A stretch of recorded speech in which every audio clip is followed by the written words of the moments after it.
gotta pan the crowd, babe.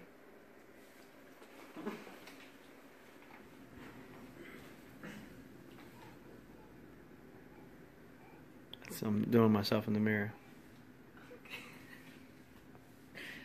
Okay. Mental illness refers to a wide range of mental health conditions that affect your mood, behaviors, and attitudes. We have depression, schizophrenia, bipolar disorder, and anxiety disorder are all considered mental illness. I've dealt with mental illness most of my life. I've suffered depression, anxiety, and addiction personally, and I've dealt with mental illness of my family members as well. Through my own experience, I've come to understand that mental illness is not something to be afraid of, but rather something to learn about, educate others about, and reduce the stigma of. If we could be more educated and more understanding when we know others are struggling and less afraid to get help for our own selves, recovery from mental illness might be more common than the suffering that is often associated with it. I want to educate people about important aspects of mental illness to increase awareness and advocacy. Even if you don't have a mental illness, you probably know somebody who does, considering the CDC cites that more than 26% of the population is affected by depression alone.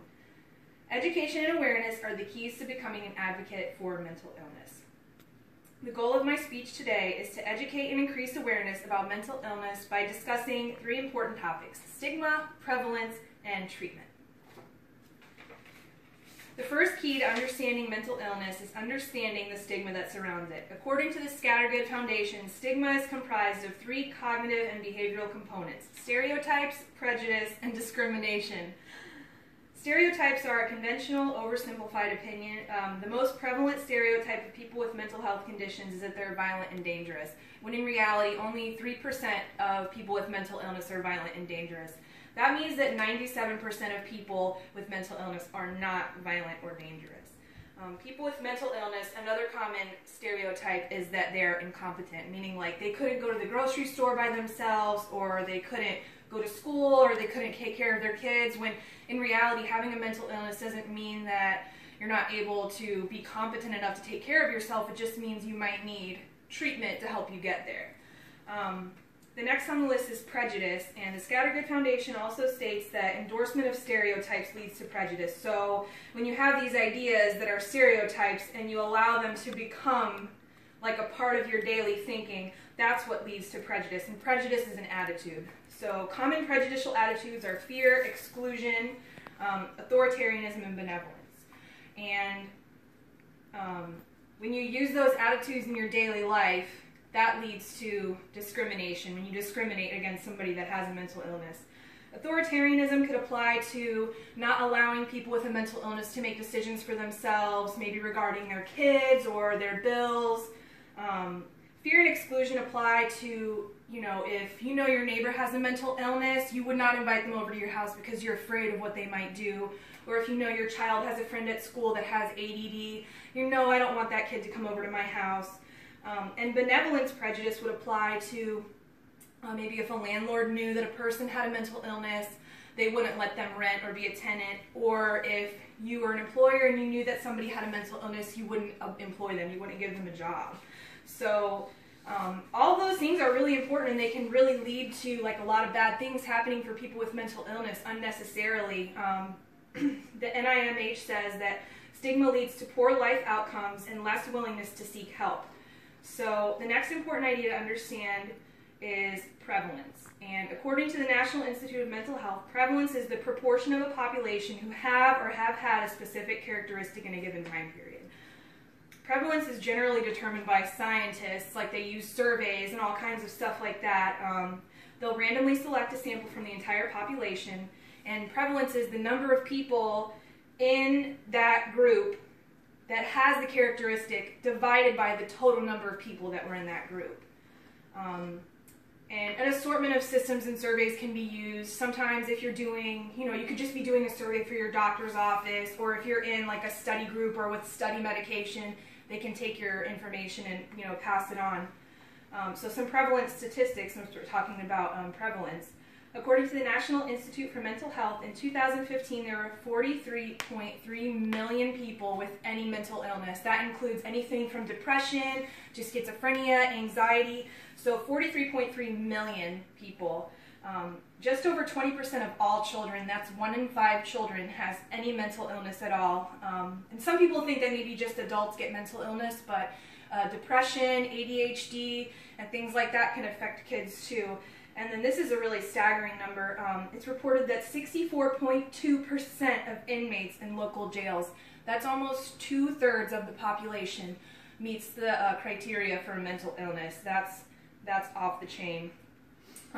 Let's see. And according to the CDC, more than 1 in 20 Americans 12 years of age or older reported depression, just depression. So, you know, speaking of prevalence, there's been a lot of celebrities lately who have been in the news for committing suicide. Within the past 2 months, I know of 3 alone. Chester Bennington was the most recent one. He was of Lincoln Park. You know, he had 6 kids. He had a great life. He had plenty of money, you know, so when you go and think about it, mental illness can affect you no matter what's going on in your life. The next one, it's a YouTube star. Her name was Stevie Ryan. She was really funny. She had great YouTube channels and YouTube videos, and she was like featured in all kinds of stuff. And she committed suicide. Both of them committed suicide by hanging. And then there's Chris Cornell of Soundgarden, which I think everybody knows about. You know, he committed suicide a little over a month ago. But, you know, another celebrity who's gone through some stuff like that, and she died. She didn't commit suicide. It doesn't always have to be suicide. She died of drug and alcohol-related causes. It's Carrie Fisher. She had bipolar disorder, and she self-medicated with drugs and alcohol instead of seeking treatment, and she ended up dying as a result of that.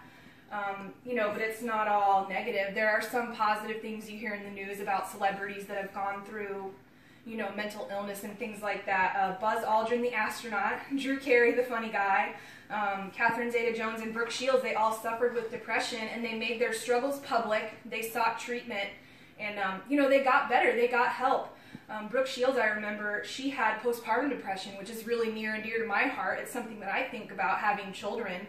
You know, it's a scary thing to think about, being so depressed that, you know, you want to commit suicide. And it's not just something people say, like, it's a reality. Sometimes mental illness affects people so much that they commit suicide. So the most critical point to understanding mental illness is understanding treatment options. That's my mom's cell phone. The most critical point to understanding mental illness is understanding treatment options and the importance of treatment. According to Mental Health America, which is a really good site for treatment options, many people diagnosed with mental illness achieve strength and recovery in individual and group treatment. I know that's been true for me.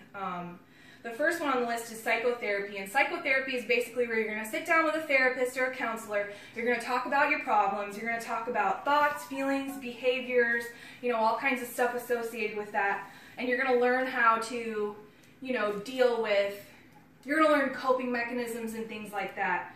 And then that site also mentioned that it's most effective paired with medication.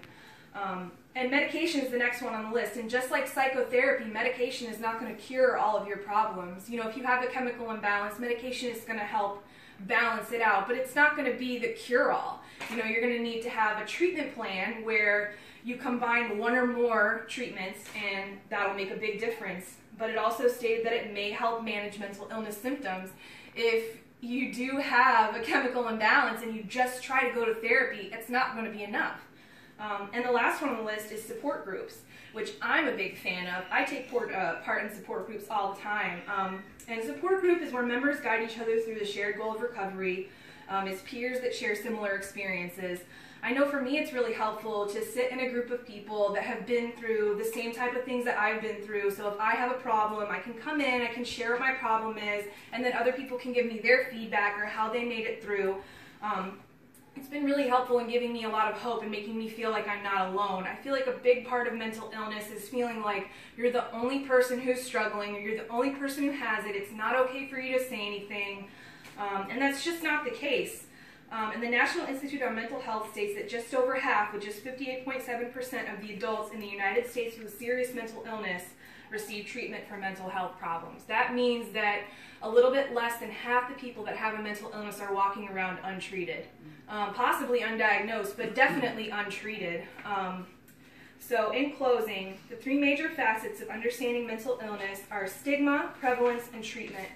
Finally, I'd like you all to remember that education and awareness are the three major components. Of those three major components are keys to successfully dealing with mental illness of yourself and others. Thank you. Any questions?